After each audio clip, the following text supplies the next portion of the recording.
Muy buenas tardes. Bienvenidas, bienvenidos todos a esta nueva sesión, a nuestra sexta sesión del ciclo de conferencias INER 30 años. Venimos de una agenda bien diversa, bien rica, desde el día 21 de julio. Y venimos de dos conferencias, una sobre el programa de arqueología del INER con el grupo de arqueología del instituto, y el martes 4 tuvimos una conferencia sobre las cartografías en el INER a cargo de Lida Sepúlveda y César Ospina. Damos pues continuidad hoy a este ciclo con una conferencia a cargo de la profesora Natalia Quiseno Toro, que se denomina Pasos hacia una agenda feminista desde los estudios socioespaciales en el INER. La profesora Natalia Quiseno Toro del Instituto de Estudios Regionales de la Universidad de Antioquia es antropóloga de la universidad y magíster en ciencias políticas también de la Universidad de Antioquia, y tiene un doctorado en antropología social de la Universidad Federal de Río de Janeiro.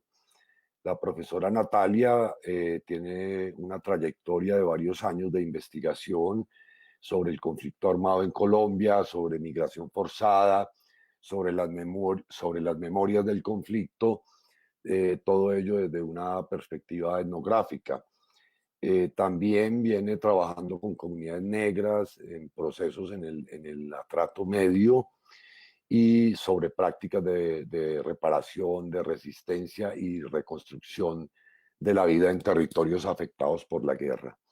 Actualmente está efectuando una investigación postdoctoral en el Centro de Estudios Latinoamericanos Avanzados en Humanidades y Ciencias Sociales, CALAS, en el Centro Universitario de Ciencias Sociales y Humanidades de la Universidad de Guadalajara, en México. Profesora Natalia, bienvenida a este espacio, a este ciclo. Vamos ahorita a darle la palabra para que inicie su conferencia, pero quiero antes que eso recordar a la audiencia que estamos por Facebook Live y que es a través del chat de Facebook que pueden ustedes hacer sus comentarios, hacer sus preguntas referentes a la conferencia de la profesora Natalia, las cuales vamos, cuando ella termine la conferencia, a expresar por parte del profesor Luis Antonio Ramírez, que conjuntamente con la profesora Eulalia Hernández nos acompañan en este comité académico del evento. Entonces, no es más, esas son las indicaciones y pues adelante, profesora, bienvenida y muchas gracias. Muchísimas gracias, Emilio. Bueno, gracias a todo el equipo de trabajo. Veo que esto requiere toda una logística súper compleja de estos mundos virtuales y agradezco pues a todos por ese trabajo. Voy a empezar aquí a compartir una presentación que realicé para hacer esto menos aburrido solo con la carita y la voz.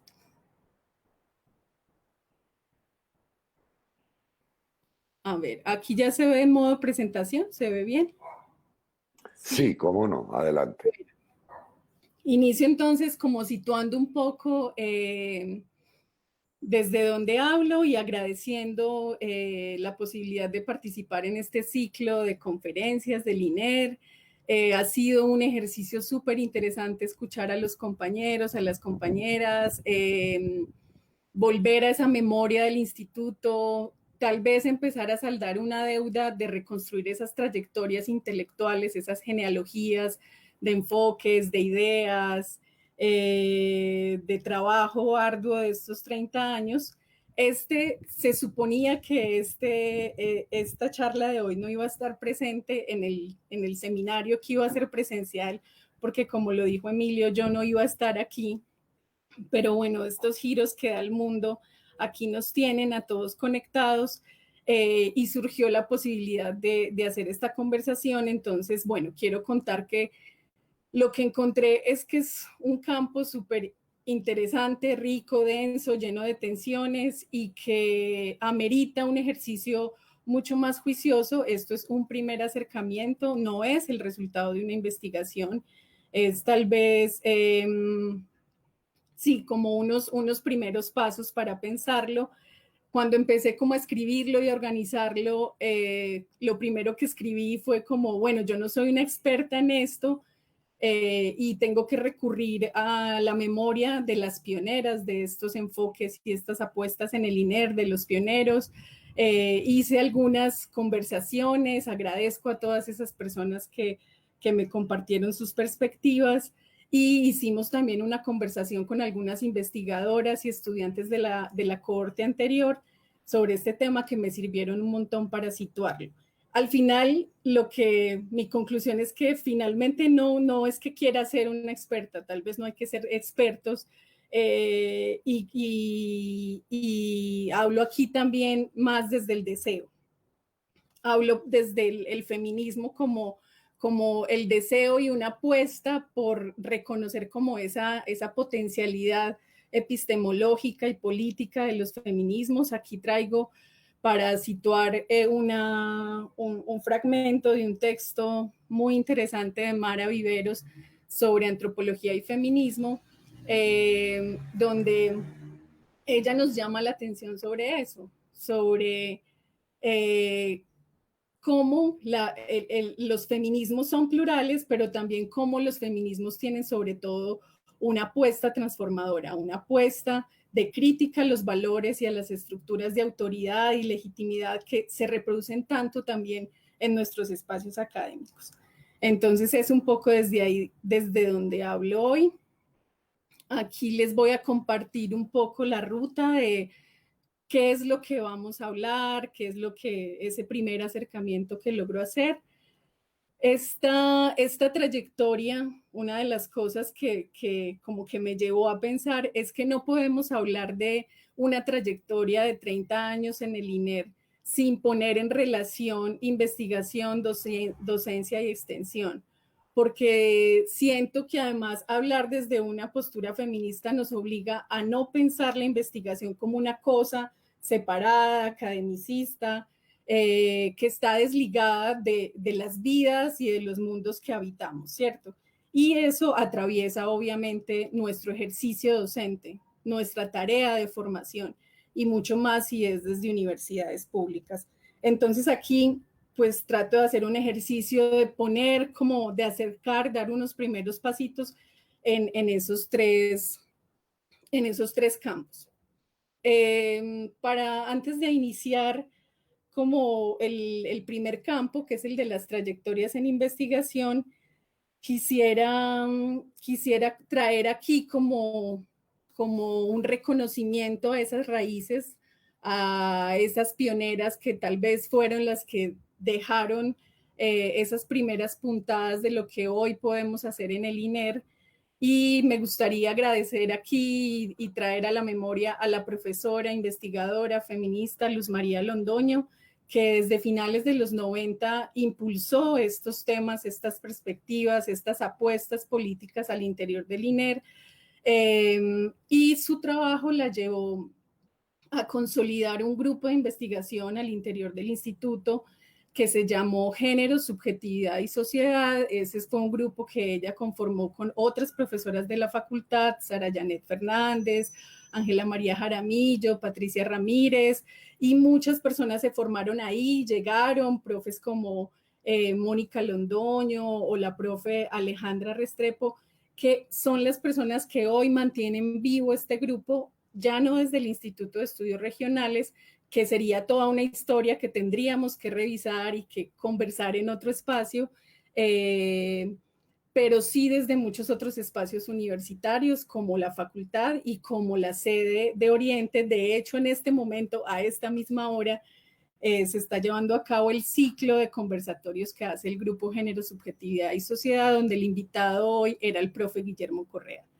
Entonces, bueno, gracias a Luzma, gracias a todas estas investigadoras, investigadores que, como veremos en la presentación, son quienes dejaron esas raíces y dieron esas primeras puntadas para este trabajo. En las trayectorias de investigación, yo identifiqué como 4 grandes ejes y voy a hablar aquí solo de 3. El cuarto son del que no voy a hablar, que amerita un ejercicio más juicioso que aquí no alcanzaba, porque como les digo, esto no fue un trabajo de investigación. Eran todas las investigaciones que se han hecho desde el instituto más en el campo de la consultoría o de la contratación con entidades públicas, como las Secretarías de Equidad de Género, la Secretaría de las Mujeres. Esas investigaciones no entran aquí para esta reflexión y me centro en estos 3 ejes en la trayectoria de investigación. Un eje que llamo Género, Guerra y Paz, que es básicamente toda la producción de la línea Género y Violencias del grupo Género, Subjetividad y Sociedad, donde pues las principales protagonistas de todo este trabajo son las profesoras Luz María Londoño y Patricia Ramírez. Otro eje es el de espacio, género y sexualidades, lo llamé así, y es todo el eje de producción de investigaciones desde el programa de maestría en estudios socioespaciales. Y un tercer eje que todavía tenemos que pensar cómo nombrarlo, a falta de un mejor nombre le puse investigaciones recientes, que son las investigaciones que se han hecho de 2015 para acá en distintos temas, tanto desde el Observatorio de Seguridad Humana como desde el grupo Cultura, Violencia y Territorio. Entonces vamos a empezar aquí con el primer eje. En ese eje de mujeres, guerra y paz, vemos una serie de proyectos que inician especialmente se desarrollan en toda la década del 2000 y digamos que van desde preguntas del lugar de las mujeres en la guerra y pasan por lecturas de género, de procesos transicionales, de procesos de justicia transicional, de experiencias de mujeres excombatientes. Y aquí me gustaría destacar 3 puntos de esta serie de investigaciones que siento que son supremamente pertinentes para nuestro presente político y que muchas veces uno ve gente preguntando como, ay, ¿quién ha investigado sobre esto? Y pareciera que no se reconoce esta trayectoria que tiene una gran productividad y de mucha naturaleza, desde documentales, producción audiovisual, producción en artículos, en libros. Y en este eje, en estos proyectos, me gustaría destacar 3 puntos de, digamos, los aportes que hacen estas investigaciones, estas investigadoras. Uno, que son trabajos que empezaron, a pesar de que en ese momento en el instituto no hablábamos todavía de lo socioespacial como tal. Estos fueron trabajos que empezaron a pensar nuevas espacialidades de la guerra. Empezaron a traer reflexiones, por ejemplo, sobre el cuerpo y la guerra, las corporalidades en la guerra, y cómo todo eso estaba atravesado por relaciones de género que son relaciones de poder. Esto sienta, digamos, las bases para toda una reflexión sobre otras espacialidades en la guerra y creo que otro de los puntos que es importante resaltar es que son todas investigaciones que parten de unas experiencias y una pluralidad de lo que es el sujeto mujer. Son muchas las perspectivas de las mujeres, son muchas las mujeres exguerrilleras, exparamilitares, mujeres activas en los mismos ejércitos, mujeres constructoras de paz desde muchas regiones, indígenas, afro. Y creo que aquí también hay un asunto súper interesante y es cómo estas investigaciones abordan las experiencias como conocimiento. Son experiencias de mujeres que se reconocen como portadoras de conocimientos profundos sobre lo que significa la guerra en Colombia, pero también la paz. Y en ese sentido creo que ahora son fundamentales este tipo de aportes. Y el tercer punto que quisiera destacar de todo este desarrollo en investigación que se hizo en esa década del 2000 es que en términos metodológicos estos trabajos fueron trabajos realizados de una manera coherente, hechos desde unas metodologías feministas. ¿Y qué quiere decir eso? Fueron trabajos que proponían siempre una perspectiva situada, reflexiva, y donde había constantemente una apuesta por la relación entre investigación, acción, transformación. Y eso a muchas escalas. Vemos que estos trabajos que ustedes ven aquí en estas portadas, varios de ellos proponen diálogos con otros países latinoamericanos, con otras experiencias de mujeres, de colectivos, de perspectivas de paz y de conflictos en otros países de Latinoamérica, y siempre desde esa apuesta de incidir tanto en los niveles más micro, locales, comunitarios, pero también de poder transformar las lógicas, como muchas veces políticas transicionales tratan de llegar a los territorios sin tener en cuenta las formas como el género atraviesa las vidas y las experiencias de las personas. Y otro punto con esa apuesta metodológica feminista es todo un asunto de construir otras narrativas, de encontrar otras herramientas, de apostarle a la etnografía visual, a la construcción de conocimiento colaborativo, y a un asunto que me parece que tenemos que retomar y aprender mucho, y es a toda una reflexión pedagógica sobre cómo hacer este conocimiento un conocimiento que de verdad sea compartido con la sociedad, dialogado, intercambiado, no solamente como esos discursos de la apropiación social del conocimiento, que hago una cosa como que la tiro y ya, sino que de verdad pensarse pedagógicamente qué implica eso. Entonces, bueno, este es como ese primer eje. El segundo eje que quiero resaltar aquí en esa trayectoria de investigación es el de espacio, género y sexualidad, y lo denomino así porque siento que la maestría, los distintos trabajos de la maestría, que aquí van a ver varios de ellos, van desde cuerpos trans, experiencias de género en medio del desplazamiento, pornografía en la ciudad, configuraciones socioespaciales en espacios económicos, lecturas biopolíticas del cuerpo, luchas de las mujeres campesinas por la tierra, y este tipo de, estas últimas, por ejemplo, aquí aparece la tesis de la profesora actual de nuestro instituto que ustedes escucharon el martes, Lida Sepúlveda, quien ha hecho desde su maestría toda una reflexión sobre la cartografía desde el género y los feminismos. En este eje de los trabajos de la maestría, yo quisiera destacar algunos de esos trabajos como trabajos que han cuestionado los modos como la sociedad se organiza desde espacios binarios y heteronormativos.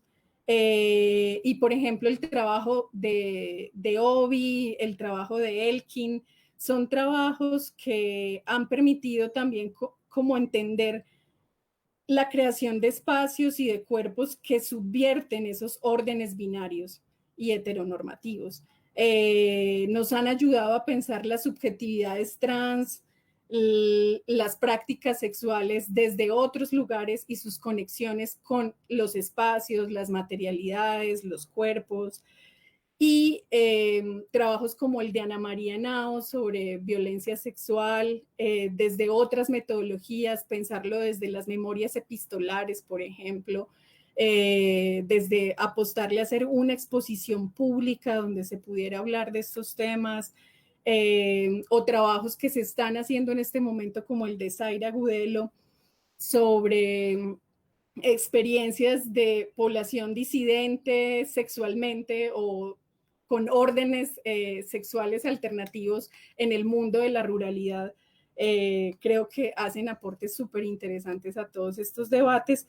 Y de aquí me gustaría también destacar algo, y es que estos han sido trabajos, no todos, pero algunos de estos que destaco aquí, han sido trabajos que se han tomado muy en serio la perspectiva del conocimiento situado, y no solo situado, sino como dice Donna Haraway, parcial. Eh, Estos trabajos proponen, cuestionan desde las metodologías, desde los modos de hacer, desde los modos de narrar, presentar sus resultados, y desde la misma apuesta teórica, todo un cuestionamiento a eso que Donna Haraway llama el truco divino.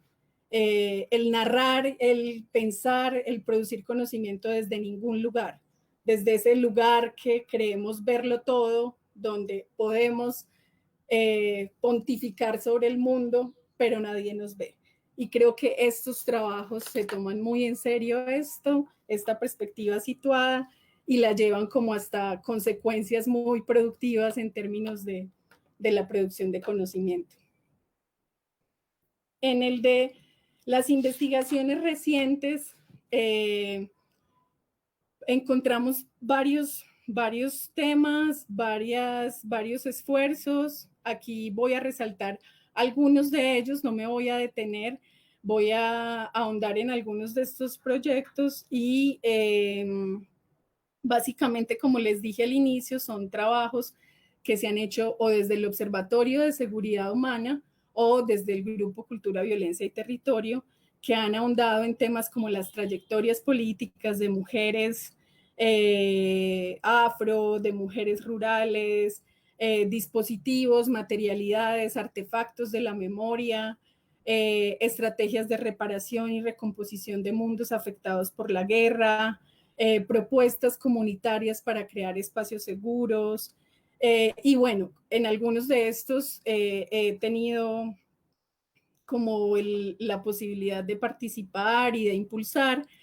Aquí voy a destacar, invitarlos a que visiten el repositorio del instituto, donde encuentran toda esta serie de cuadernillos en los que reconstruimos varias de las trayectorias de organizaciones y de mujeres atrateñas a partir de un diálogo con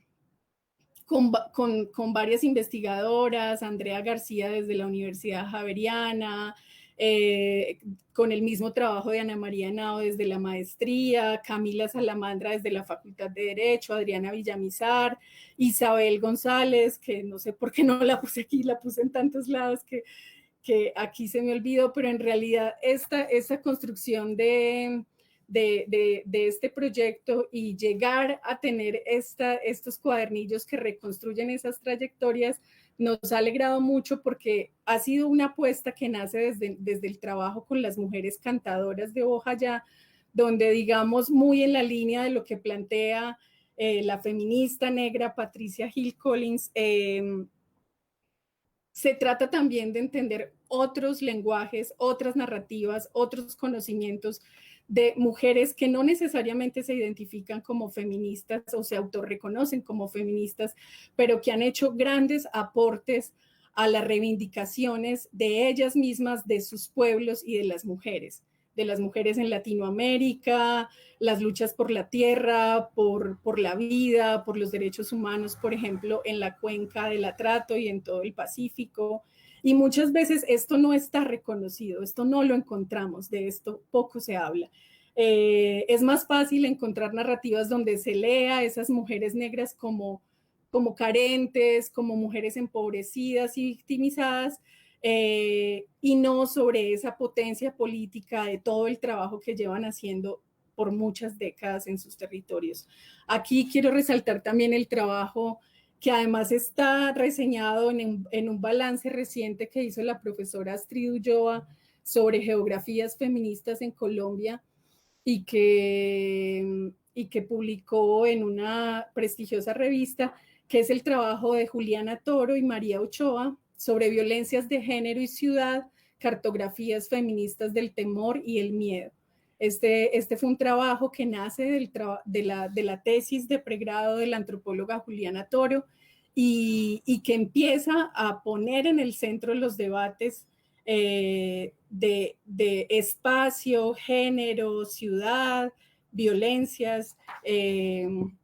Bueno, un trabajo también reciente en el que tuvimos muchísimos retos, muchas dificultades, pero aprendimos mucho, que fue el de salud en escenarios de conflicto y posconflicto, preguntándonos específicamente sobre la salud materna con colegas del grupo de epidemiología de salud pública.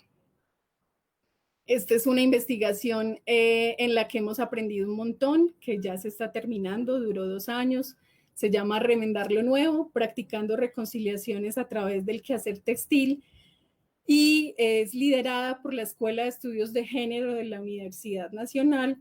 Y en esta investigación había una apuesta por entender esos haceres textiles, esas materialidades textiles, esos conocimientos textiles de muchas de las mujeres que han sido víctimas y que han conformado costureros, colectivos, para narrar el conflicto, hacer memoria, reconstruir la vida, tener otras alternativas de autonomía económica, pero también para pensar la paz y practicar la paz, no solo discursar sobre ella, sino construirla desde sus espacios cotidianos. Es un proyecto demasiado rico que aquí pues me quedaría corta, donde está liderado por la profesora Tania Pérez Bustos y hemos aprendido un montón de otros feminismos poshumanistas, estudios de ciencia y tecnología en relación con los feminismos, y están profesoras de la Universidad de los Andes, y bueno, ahora Isabel González, Adriana Villamizar y Olga Elena Jaramillo son quienes están liderando este proyecto desde el INER. Los invito a visitar esta página de Artesanal Tecnológica, donde van a poder leer más sobre este proyecto.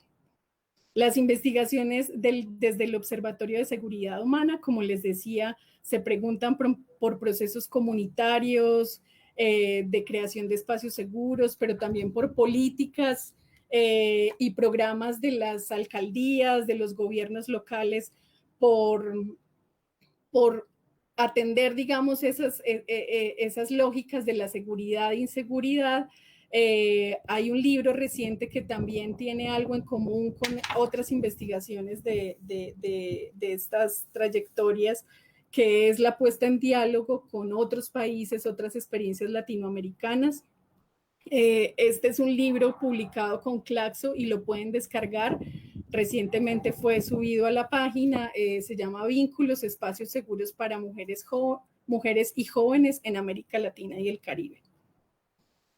Bueno, vamos a pasar ya a las trayectorias de la docencia.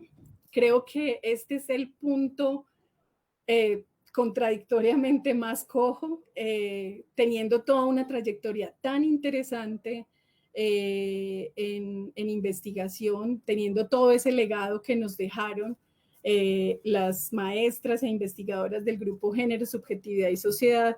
Vemos que también muchas de las apuestas de docencia fueron impulsadas por esas investigadoras e investigadores, y ahora que no están, pues tenemos el reto de recuperar, de volver a construir, o de pensarnos también cómo hacer de esto algo presente en la docencia, que no dependa solo de las voluntades o presencias individuales, sino que sea también un compromiso institucional. Aquí destaco 2 cosas: los semilleros que impulsó el grupo Género, Subjetividad y Sociedad. El que sigue activo es el semillero que está en la seccional del Carmen de Iboral, que, como les dije, tienen todo un ciclo de conversaciones sobre estos temas que está sucediendo ahora simultáneamente. En la memoria, en las conversaciones que tuve con las colegas y compañeras, todas recordaban muchísimo el curso de interseccionalidades, que fue un curso liderado por Patricia Ramírez, donde vinieron a ser profes Mara Viveros y Ochi Curiel. Aparece en la maestría todo este tema de las geografías de género, geografías feministas, la relación espacio-género, teorías feministas, especialmente como módulos o como bibliografía medio presente en algunos programas. Habría que rastrear eso con mayor cuidado, pero solamente en la cohorte 3 de la maestría hubo explícitamente una línea de género, que fue la línea que impulsó también la profesora Patricia Ramírez. Y en la cohorte anterior tuvimos una experiencia que fue muy inspiradora, que fue un seminario módulo de geografías feministas que lo dimos de manera colaborativa con la profe Lida Sepúlveda, con María Ochoa, donde estaba Novi, Zaira, y además llegaron personas, por ejemplo, del Instituto de Estudios Políticos, del pregrado en antropología, de distintos lugares, y bueno, no nos hemos podido volver a reunir, pero seguimos a través de un chat intercambiando información, deseos, ganas de continuar. Aquí voy a hacer una pequeña pausa y les voy a compartir este pequeño video. Es así como surge en mayo de 2012 el Semillero de Estudiantes Género, Interculturalidad, Interseccionalidad y Diversidades, una iniciativa del Grupo de Investigación en Género, Subjetividad y Sociedad, adscrito al Instituto de Estudios Regionales de la Universidad de Antioquia. Sabemos que no es tan fácil crear un curso en cada pregrado, digamos en trabajo social, en historia, en sociología, en comunicaciones, en filosofía, en derecho. Entonces dijimos, empecemos por la creación de un semillero de estudiantes de pregrado, aunque también pueden matricularse personas que ya se hayan graduado e incluso personas pues, que estén haciendo posgrado. Pero quisimos apuntarle a estudiantes de pregrado de la Universidad de Antioquia e incluso tenemos estudiantes de otras universidades y personas que han solicitado que no son todavía estudiantes universitarios. Bueno, muy bien. Estas fotografías, este video, hacen parte de la memoria de ese semillero, que fue además un semillero muy importante. Nos recordaba Obi, que aparece en una de las fotos por aquí, porque fue un espacio de formación que tuvo mucha incidencia para la formación de personas que ahora piensan esos temas, son activistas en esos temas en la ciudad. Vamos a pasar estrepitosamente a las trayectorias de extensión porque se nos va acabando el tiempo. Y aquí quisiera destacar, empezar por el protagonismo que ha tenido la profesora Isabel González y toda una década de trabajo en los proyectos sobre tejido y memoria.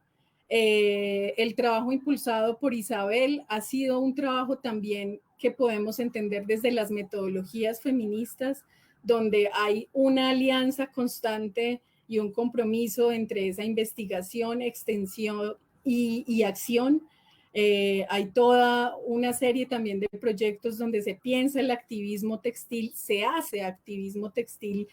Y bueno, el trabajo que Isabel viene realizando es muy reconocido, ha sido muy reconocido por su acompañamiento y su trabajo, digamos, incondicional con las mujeres del costurero Tejedoras por la Memoria de Sonsón, pero va mucho más allá de eso. Entonces, bueno, ahí tenemos toda una tarea por seguir reconstruyendo esa trayectoria de extensión de los proyectos de tejido y memoria que articulan investigación y activismo. Aquí voy a resaltar otros donde además la presencia de Isabel ha tenido efectos. No han sido proyectos liderados por ella, pero ha tenido efectos muy, muy, muy poderosos. Este fue un trabajo que hicimos con la Asociación de Familiares de Detenidos y Desaparecidos, parte del trabajo de Lisa Acevedo, que es un trabajo hermoso llamado En la casa no se llora, experiencias de búsqueda de estas madres de detenidos y desaparecidos, reconstruyendo también esa trayectoria de más de 30 años de lucha de ASFADES. Y bueno, el trabajo de Liz fue ganador del premio Medellín Investiga y de ahí, desde esa investigación, se le apuesta también a la extensión y nace toda esta reconstrucción de una memoria a través del textil de esa trayectoria de ASFADES, de donde derivaron algunas exposiciones que fueron algunas sedes de la universidad, estuvo en el Colombo Americano y bueno, por ahí va. Muy en diálogo con ese proyecto anterior está este que acabamos también de terminar, en el que también pude participar, que es el proyecto Oficios para Reparar la Vida. Han sido proyectos financiados por la Vicerrectoría de Extensión, y también es un proyecto que nace en diálogo con una tesis súper buena, súper interesante de la socióloga Adriana Villamizar, hoy investigadora del instituto, donde se reconstruye el trabajo de 2 colectivos de artesanas en el atrato, un colectivo en Bojayá y otro en Quibdó, y de aquí viene la apuesta por fortalecer su trabajo en términos materiales, técnicos, pedagógicos, pero también por apoyar como la reconstrucción de 20 años de trabajo que ellas venían haciendo en la región y que muchas veces por estos órdenes jerárquicos de género es un trabajo desconocido. Ah, sí, las artesanas, las tejedoras, pero el trabajo que estas mujeres han hecho defendiendo la vida, el territorio, los derechos humanos en esta región ha sido increíble. Tejiendo, bordando, haciendo muñecas negras. Otro trabajo muy importante, que es un trabajo a nivel, digamos, de muchas dependencias de la Universidad de Antioquia, fue el trabajo de aula taller, aportes pedagógicos y políticos para la construcción de paz. Este trabajo lo lideró la unidad de paz, la profesora Daisy Hurtado desde el Instituto de Estudios Políticos, y aquí la profesora Lida Sepúlveda participó haciendo aportes desde la interlocución con todo el Comité de Género y las mujeres excombatientes. Bueno, aquí les traigo uno de los que más me gusta a mí de las experiencias que hemos tenido en extensión, y les voy a compartir un pedacito de esta maravillosa voz de Darlina Sáenz del grupo Palmeras de Urabá.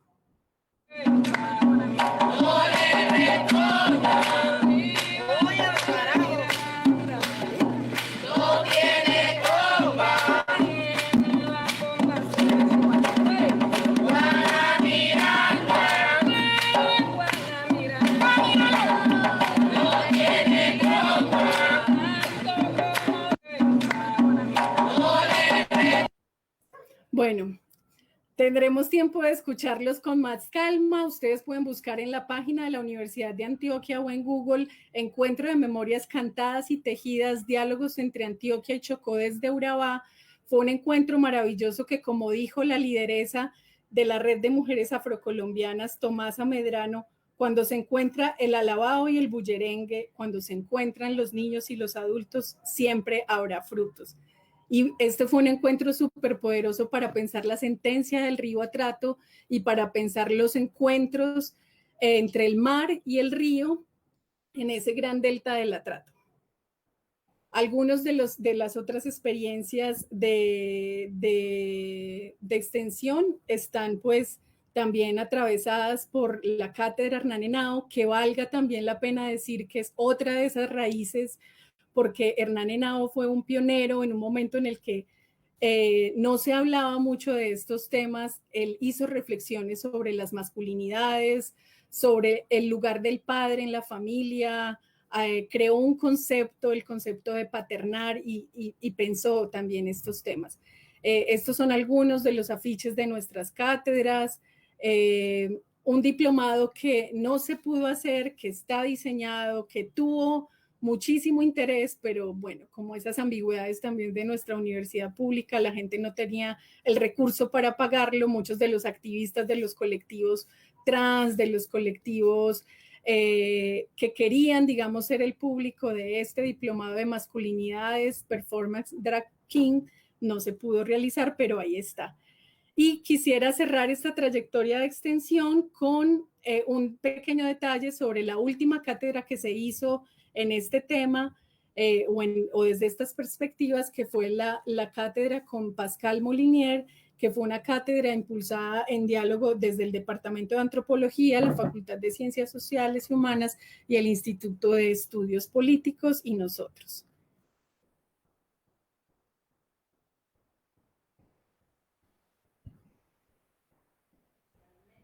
La psicóloga Pascal Molinier estuvo en la Cátedra Abierta Hernán Henao Delgado con su conversatorio La perspectiva del cuidado de la ética a lo político, como una manera de reflexionar sobre cómo en nuestra cultura el cuidado pocas veces se reconoce y mucho menos se remunera, siendo una labor generalmente realizada por mujeres.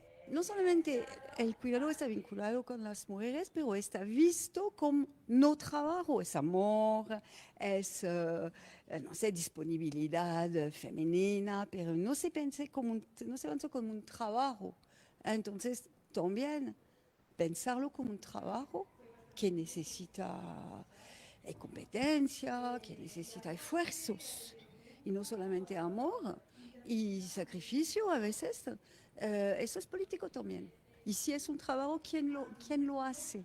Y entonces sabemos que en casi todas las culturas y sociedades son las mujeres que hacen este trabajo, y en las sociedades urbanas desarrolladas son mujeres migrantes, que sea migración del interior de un país como en Colombia, o que sea migración entre países del sur global, digamos, hasta el norte global, por ejemplo. Pascal aseguró que pese a la lucha de las madres comunitarias y los recientes avances legislativos para dar mejores garantías laborales a los empleados domésticos, en el país falta todo por hacer. Muy bien.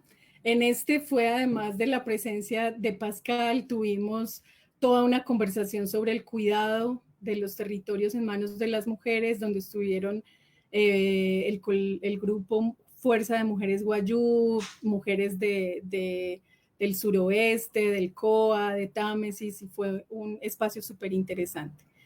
Para terminar ya esta conversación y abrir como la posibilidad también de leer sus comentarios, sus preguntas, yo quisiera dejar aquí como dos reflexiones. Creo que atender a esta trayectoria nos permite también ser conscientes de que comprender integralmente las relaciones entre espacio y sociedad para lograr eso, que es, digamos, una de esas apuestas de los estudios socioespaciales, debemos atender a los órdenes de género, a las formas como el género, como relación de poder-estructura, órdenes espaciales, corporales, sexuales, y que no es posible entonces pensar críticamente el espacio y reconocerlo como una categoría fundamental si obviamos esas categorías y marcadores sociales de la diferencia que producen y atraviesan las sociedades que habitamos. Creo que para eso en el instituto tenemos retos como entender que producir conocimiento debe ser, es algo que parte del reconocimiento de cómo nuestros cuerpos, nuestras posiciones de sujetos atraviesan y son atravesados por la práctica investigativa, un gato a la vista aquí acompañando. Que es necesario reconocer el género como un andamiaje teórico, metodológico, político, pertinente y necesario para comprender lo que aquí estudiamos, y que no es solamente un curso que deben dar unas profesoras o unos proyectos que deben dar unas profesoras, sino todo un andamiaje teórico, político y metodológico, como bien me lo recordó Luz María, que debe atravesar las bibliografías del currículo del INER, ¿cierto? Y consolidar, creo que esto en la estructura curricular, fortalecer ese acervo de la bibliografía que es riquísima, pues es un gran reto. Entonces, pasar de ser como un espacio afín que acoge por un tiempo, que es un nicho de muchas investigadoras, investigadores, hacer de verdad un centro académico que pone en diálogo docencia, investigación y extensión desde esos aportes teóricos, metodológicos y políticos de los feminismos. Aquí, por ejemplo, vemos una serie de nombres de mujeres latinoamericanas, de hombres, de conceptos que son fundamentales para pensar cosas como la relación espacio-poder, críticas, teorías alternativas al poder. Y creo que, bueno, no nos podremos detener en esto, pero es todo un gran reto seguirlos estudiando, seguirlo pensando, seguirlo trayendo a nuestros debates al interior del instituto. Aquí finalmente algunas colectivas, espacios, organizaciones que en Latinoamérica vienen pensando estos temas, que lo hacen desde esa intersección tan particular y tan propia de los feminismos, que es el constante trabajo teórico y político el situar ese trabajo como indisociable, como inseparable. Bueno, algunas de las preguntas, tengo muchas preguntas, como les dije al inicio, yo no soy una experta, no quiero serla, y por eso quisiera que además nos dejaran para luego seguir este trabajo, seguir construyendo sus opiniones, sus perspectivas, sus ideas de por qué creen que son importantes los feminismos para los estudios socioespaciales. Muchísimas gracias.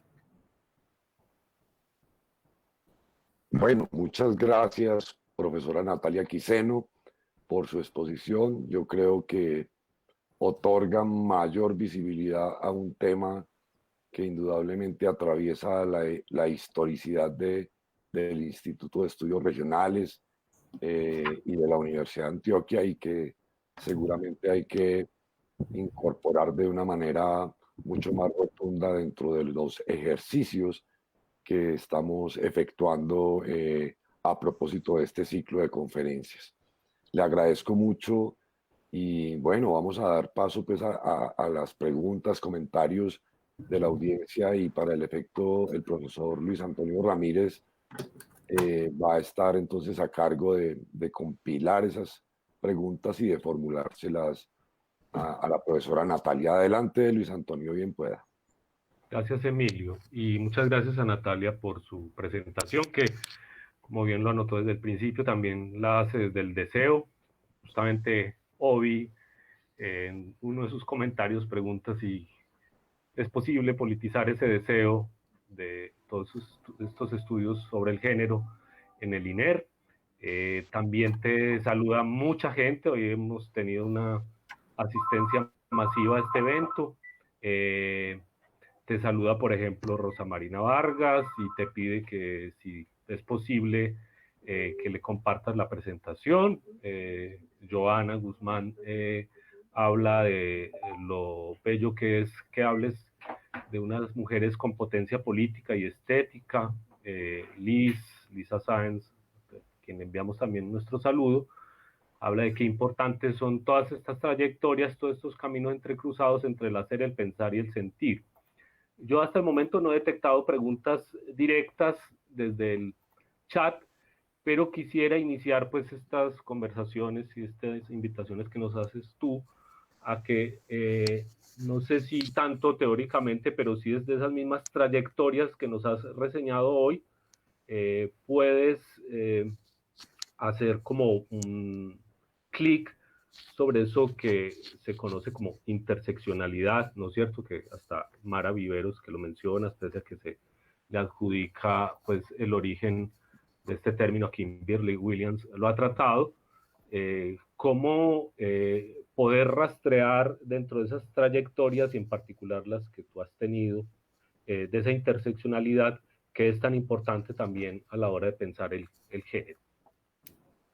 Muy bien, muchas gracias, Luis, por leer esos comentarios. Y bueno, esto es una cosa muy loca, como de sentirse hablando frente a una pantalla, estarse imaginando por allá el chat de Facebook, y uno quisiera estar ahí, pero no estoy ahí ahora. Estoy de alguna manera. Gracias también a Ovi, a Liz, a Rosa Marina. Bueno, ha sido muy bonito leerles también a ustedes. Eso que dice Ovi es muy importante, y justo leyendo en estos días a Verónica Gago, ella decía que el deseo tiene un poder cognitivo poderoso, el deseo tiene un poder epistemológico que justamente en estas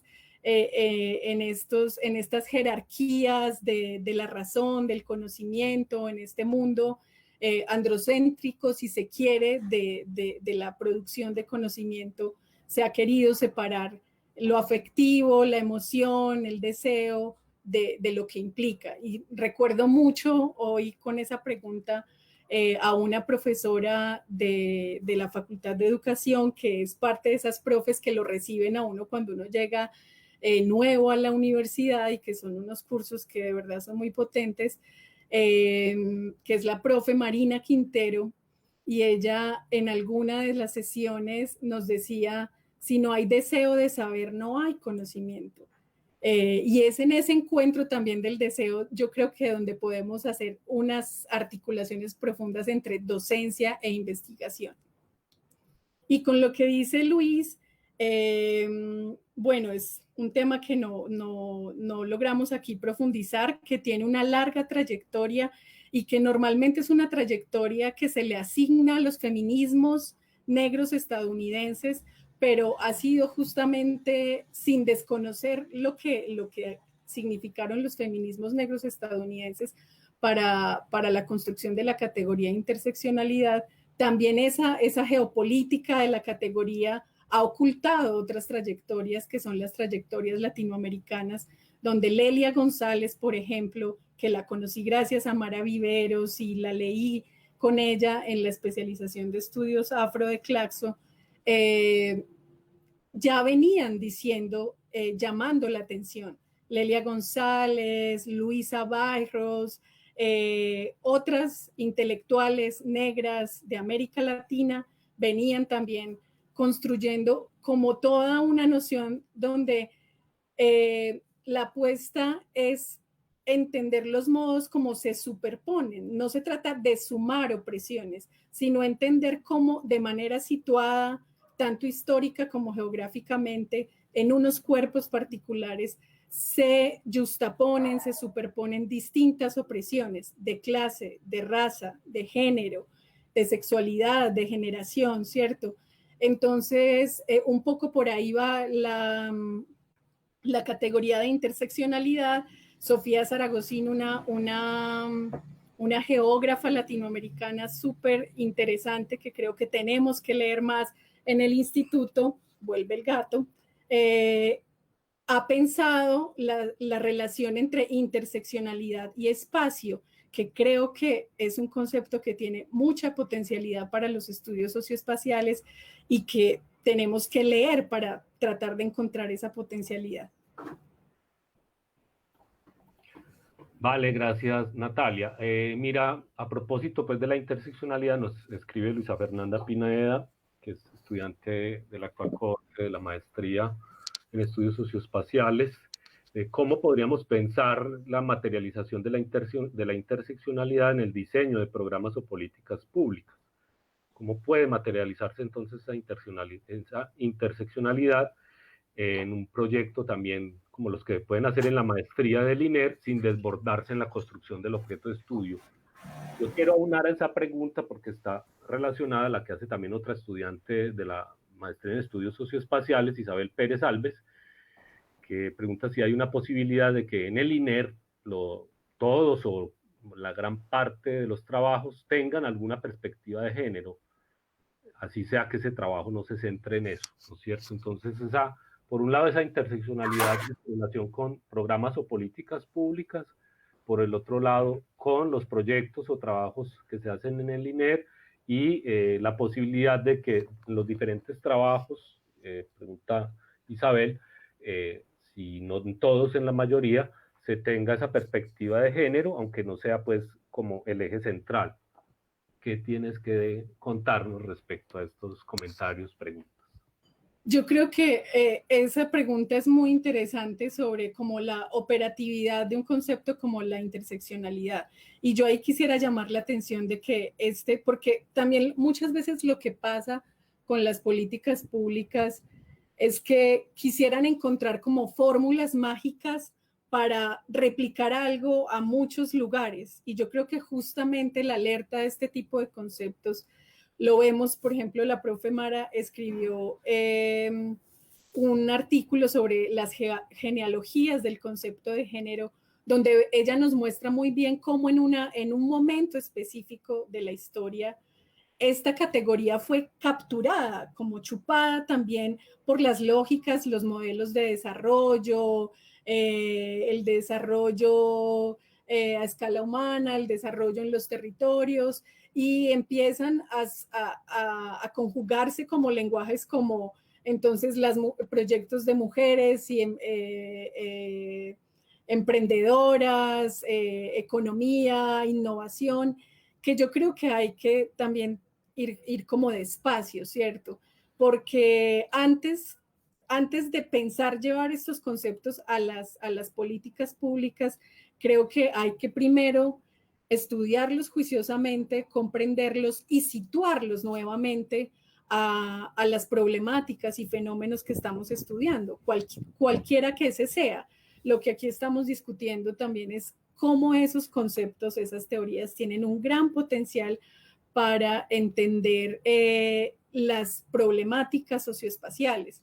Y creo que tenemos mucha tela para cortar y pues bueno, es trabajo lo que hay, ¿cierto? Yo no podría aquí darte una fórmula, pero sí lo que quisiera llamar la atención es que no se trata como de agarrar categorías para aplicarlas a las políticas públicas, sino más bien fomentar espacios de diálogo donde lo que discuten estas categorías se ponga y se sitúe en los problemas de investigación con las personas involucradas en esos problemas de investigación. Y bueno, un poco de eso se trata.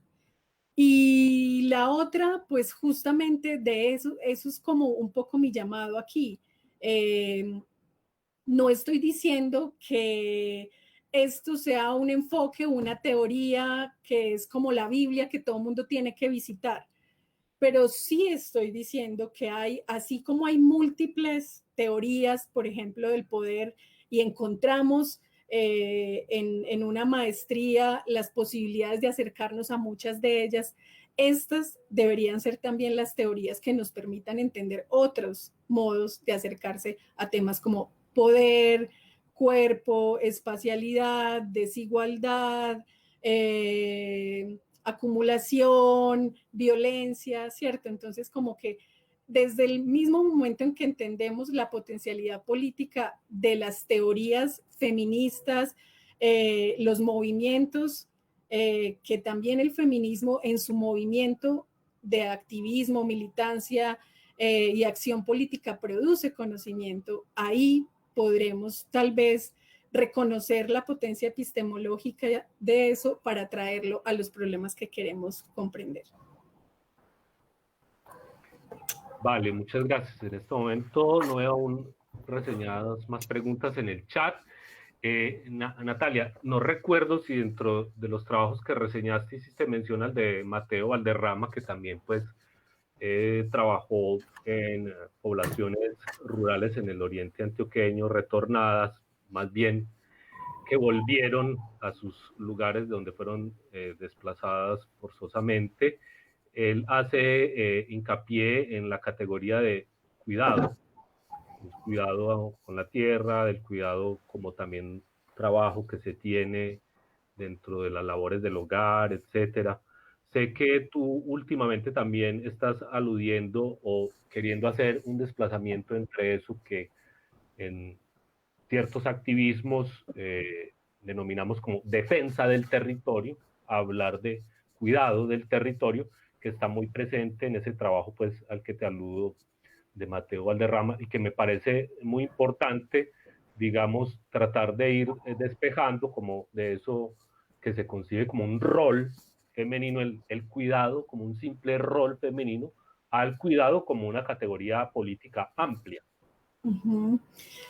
Sí, el trabajo de Mateo fue un trabajo súper interesante y yo creo que una de las cosas que uno encuentra acercándose a esta trayectoria es también cómo los problemas de investigación que traen los estudiantes a la maestría nos retan como instituto, como profesores, como investigadores, a pensar estas temáticas. Y con Mateo fue una cosa maravillosa porque finalmente fue un ejercicio de estudiar juntos, de acercarnos juntos a este tema del concepto del cuidado y pensar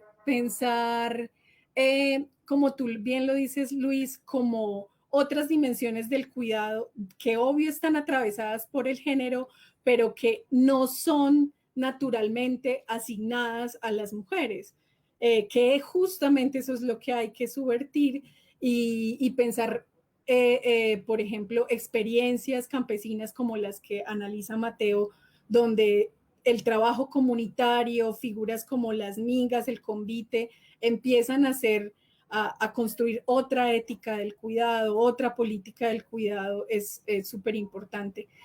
Creo que aquí también hay, en este ejercicio que hago como un primer acercamiento y que me animó muchísimo a seguirlo pensando, a seguir leyendo esa producción de los estudiantes, de las investigadoras, de lo que se ha hecho en el INER. Creo que sería necesario también ir con lupa a muchas otras tesis que tal vez de manera explícita no tienen ni las teorías feministas, ni el enfoque de género, ni las problemáticas como en su título o en su resumen. Y pues bueno, eso sería un trabajo mucho más largo. Y con lo que dices de ese giro entre pensar la defensa al cuidado de los territorios, pues no es algo que yo propongo, sino es algo que se viene pensando desde hace rato y trabajando desde colectivos como las mujeres afro del norte del Cauca, que acompañó una antropóloga que la tenemos muy cerca, que se llama Leni Joana Córdoba, que hizo su maestría en género en Flaxo y se preguntó justamente desde las geografías feministas cómo las apuestas políticas y el trabajo de movilización política que hacen las mujeres del norte del Cauca, de donde también viene todo este protagonismo y este trabajo maravilloso que hace Francia Márquez, construyen como unas nociones de territorio, de luchas por el territorio y de luchas por la vida. No sé si por ahí han dejado más comentarios. Nadie quiso responder mi pregunta.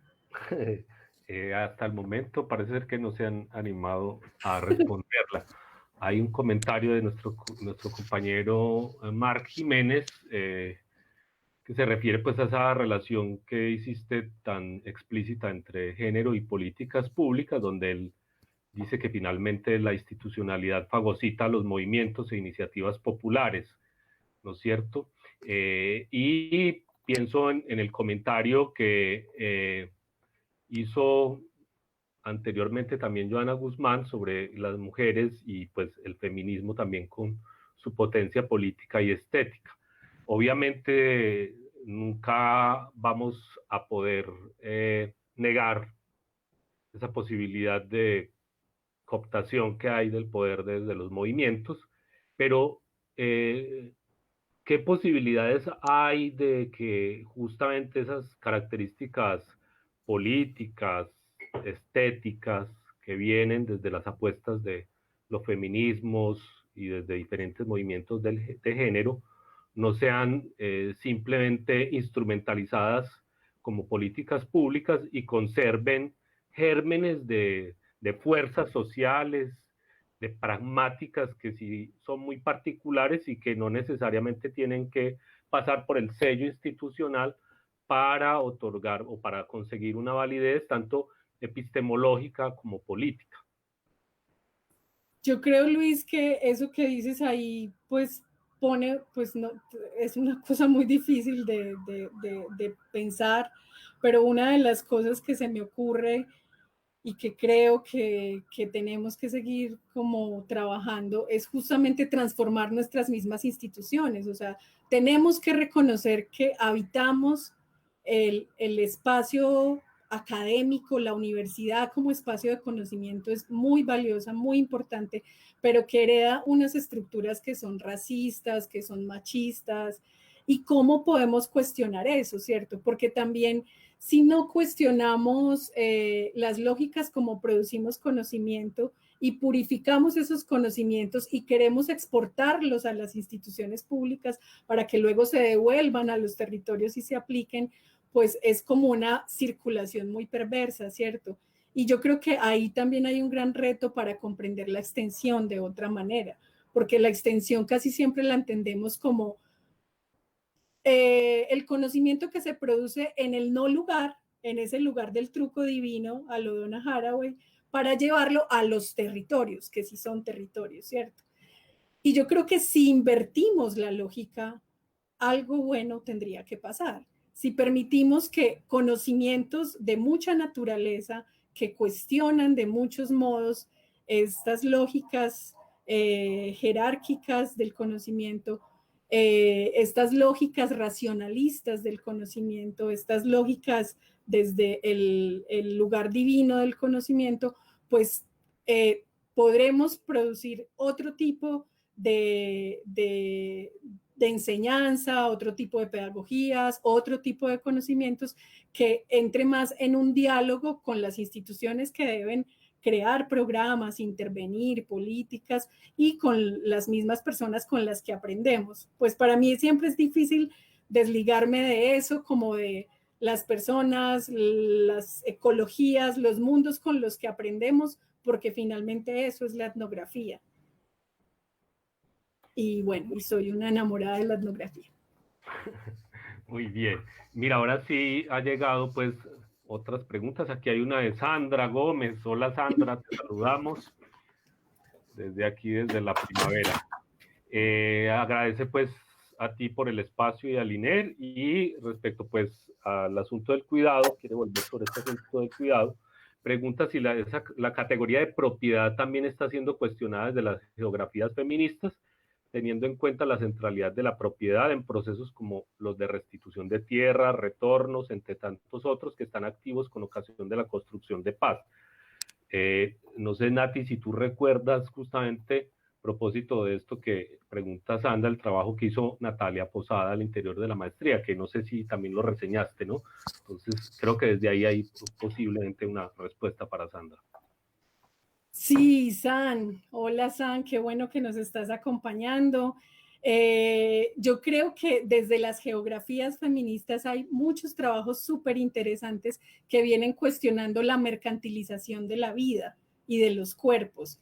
Y ahí habría posibilidades de encontrar también como esas lógicas, tal vez herramientas teóricas para pensar la mercantilización del conocimiento, ¿cierto? En esos colectivos que puse en la presentación, que a propósito sí se puede poner pública, se puede compartir, porque se trata de eso, de no mercantilizar. Creo que hay varios de esos colectivos. Por ejemplo, hace poco escuché una de las conversaciones que se dieron en la página de Facebook de GeoBrujas México, donde habían muchas mujeres mayas conversando sobre el proyecto del Tren Maya, que no es ningún Tren Maya en su perspectiva. Y desde ahí leen cómo la apropiación de ese término de lo maya en un proyecto de esa naturaleza es todo un ejercicio de violencia sobre el espacio, los cuerpos, que quiere transformar como esos paisajes, pero también esas vidas y esas relaciones con el territorio. Entonces creo que sí, hay mucha bibliografía, y bueno, luego te podría pasar cosas de lo que yo he ido explorando. Creo que también cosas que tú has leído, como el trabajo de Raquel Gutiérrez desde toda esta perspectiva de los entramados comunitarios, puede ser súper interesante.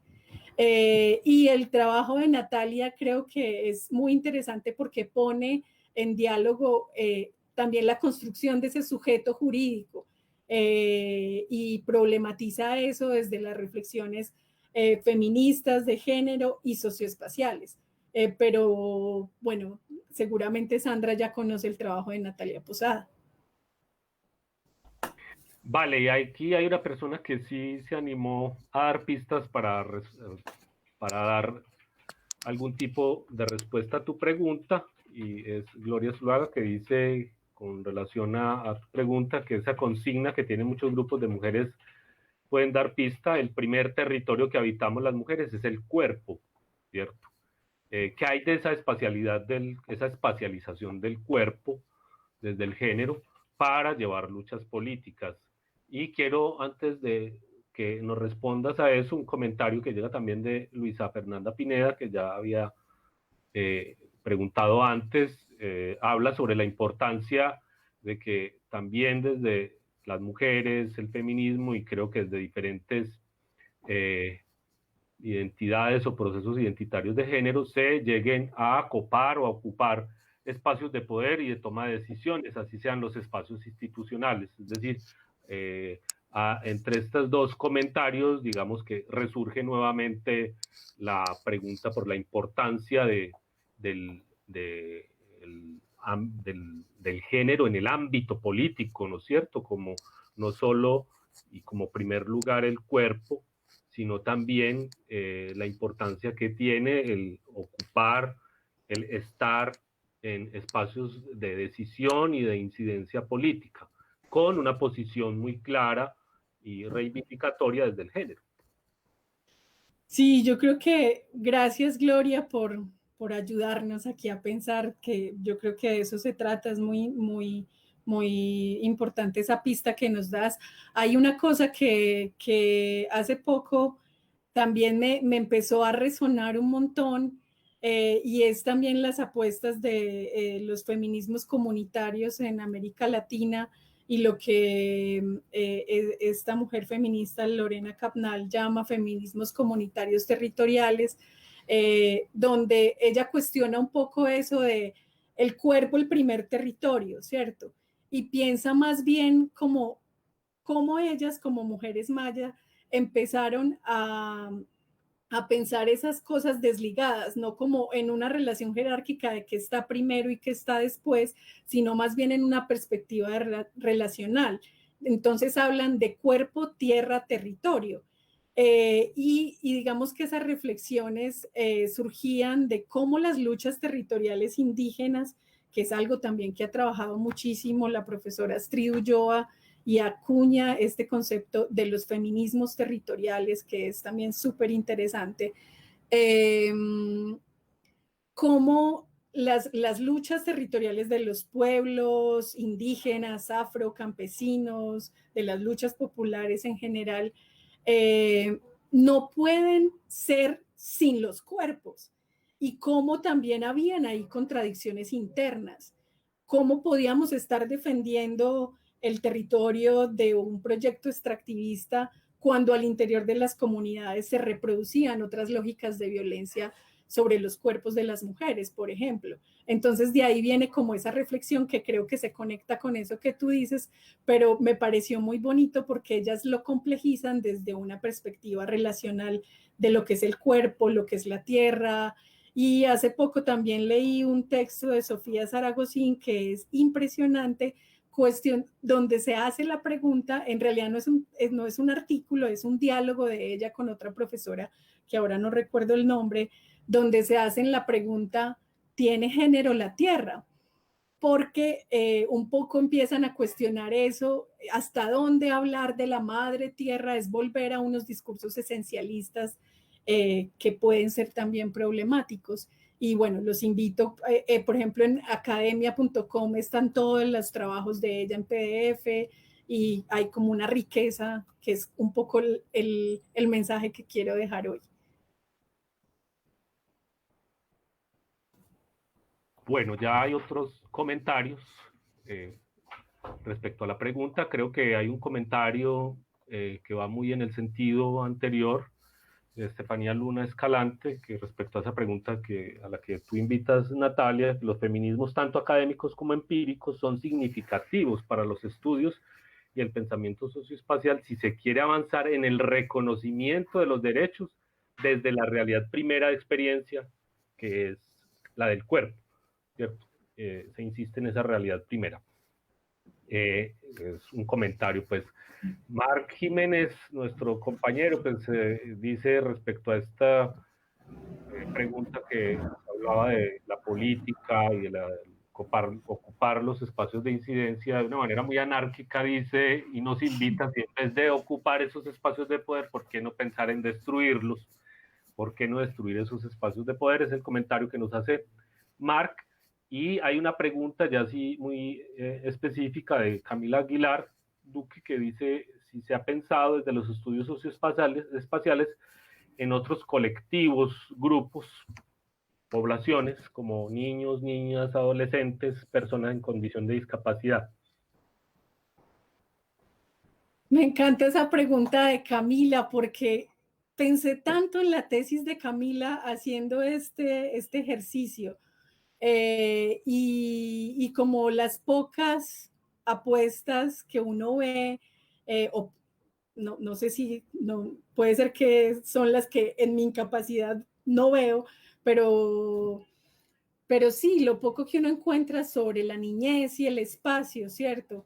Y yo creo que las geografías feministas y en general los feminismos se han preguntado muchísimo por la niñez, justamente por esas categorías de cuidado, por los roles que históricamente se han asignado y que se han cuestionado, donde la crianza es súper importante, donde la sociabilidad de los niños y las niñas es súper importante, y bueno, es como todo un universo a estudiar que yo me declaro completamente ignorante, pero que siento que es supremamente necesario y poderoso, porque así como cuando hablamos de racismo, es súper necesario empezar a hablar de racismo desde la escuela, desde la familia, desde el parque. También creo que es necesario tratar de cuestionar estos órdenes de género violentos que se reproducen en los espacios, en los juegos, en los modos como socializamos desde niños y niñas. Muchas gracias, Camila, y bueno, ya tendremos el placer de leer tu tesis. Bueno, parafraseando a una amiga, el tiempo en Facebook Live es corto. Tenemos pues una última pregunta y antes de eso un comentario que hace Sara Gray Jennifer, que dice que soñamos que Natalia Quiseno de una materia que se llame antropología y feminismo, es decir, ahí tienes una propuesta para incidir en la academia. Y la última pregunta de Kim Bell, y dice que si has visto alguna relación entre construcción de espacios de resistencia o espacios de vida de la mano con los actuales debates feministas sobre el cuidado. Agradece pues tu respuesta y te envía un abrazo. Y con esta pregunta, me disculpan si hay más, cerramos, pero el tiempo ya se nos agota. Bueno, muchísimas gracias, súper inspirador como toda esta conversa virtual a través de nuestro supermoderador Luis. Sara, yo creo que ese curso lo vamos a dar y no se va a llamar Antropología y Feminismo, porque yo creo que justo lo que nos enseñan los feminismos es ese reto a la interdisciplinariedad, transdisciplinariedad, indisciplina. Entonces, creo que sería muy interesante justo desde los retos que yo planteo aquí, desde la maestría, desde la especialización, desde nuestro futuro doctorado en estudios socioespaciales, poder pensar en un curso con más perspectiva interdisciplinar sobre esta relación espacio, feminismos, género. Y bueno, está ese libro maravilloso que acaba de sacar la Asociación Colombiana de Antropología, que se llama Antropología y Feminismo, donde escribe Mara Viveiros, Alena Caicedo, Diana Gómez, Diana Ojeda, que está también en PDF y es súper interesante. Y lo último es justamente la tarea que tengo ahora, lo que estoy pensando. Digamos que una de las apuestas es seguir encontrando en esas como narrativas de la vida la fuerza política. Y yo quisiera entonces, un poco para responder esa última pregunta, me voy a tomar la licencia de este tiempo ultimito, de leer un pedacito, son 2 párrafos, Luis, tú me dices si sí se puede, de un texto que es un texto maravilloso y que yo no sé por qué no está traducido, que es de una gran escritora de ciencia ficción, Ursula Le Guin, que se llama The Career Back Theory. Y pensando en lo que quería compartirles hoy, hice el trabajo, gracias también a Juan, mi esposo, que me ayudó a hacer esta traducción de 2 parrafitos de ese texto, que es súper corto y es maravilloso. Y dice así: es la historia la que hace la diferencia. Es la historia que ocultó mi humanidad. La historia que los cazadores de mamuts contaron sobre las embestidas, empujones, violaciones, asesinatos. La historia sobre el héroe. La maravillosa y venenosa historia del botulismo, que es una palabra que ella usa inspirada en Virginia Woolf para hablar de heroísmo. La historia del asesino. A veces parece que esta historia se acerca a su fin, pero para que no se acaben las historias por contar, algunos de nosotros aquí, con la avena silvestre, en medio del maíz alienígena, pensamos que sería mejor empezar a contar otra historia, que tal vez la gente pueda seguir cuando la vieja haya terminado. Tal vez. El problema es que todos nos hemos dejado convertir en parte de la historia del asesino, y así podemos terminar junto con ella. Por lo tanto, es con cierto sentimiento de urgencia que busco la naturaleza, el tema, las palabras de la otra historia, la no contada, la historia de la vida. Muchísimas gracias por este encuentro de hoy. Gracias, Natalia, a ti y por esta invitación también con la que terminas a contar otras historias que están ahí por ser develadas, que están ahí simplemente. Ya que haces mención a Juan ahí en la transescena, nosotros también agradecemos aquí al apoyo técnico que nos hacen nuestros colegas David Londoño y Nelson Ramírez, les agradecemos. Ya para cerrar, le damos la palabra a nuestro colega Emilio. Quiero antes recordarles que estas conferencias permanecerán grabadas en el Facebook Live, en el Facebook, perdón, del Instituto, en el micrositio del INER y también en el canal de YouTube, así que a quienes en un futuro nos van a ver en esta grabación también les saludamos. Y Emilio, cuéntanos qué sigue. Muy bien, muchas gracias, Luis Antonio.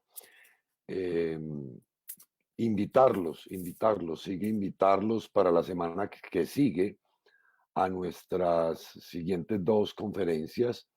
El martes 11 de agosto tenemos una conferencia a cargo de la profesora Eulalia Hernández y el profesor Daniel Santarribas sobre los universos socioespaciales en la ciudad, a propósito de la investigación urbana posgradual en el INER. Muy interesante porque allí se amplía también esa revisión sobre lo que se han venido realizando como proyectos de investigación en la maestría.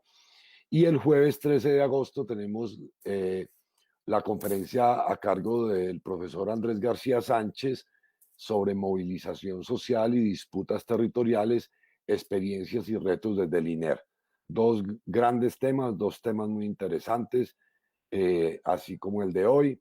Yo quiero agradecer pues a la profesora Natalia nuevamente, a todo nuestro grupo de trabajo, a la profesora Eulalia, al profesor Luis Antonio Ramírez, a Nelson Ramírez, David Londoño y bueno, espero que nos volvamos a ver pues aquí la próxima semana y muchísimas gracias por su asistencia a estos eventos. Gracias. Chao.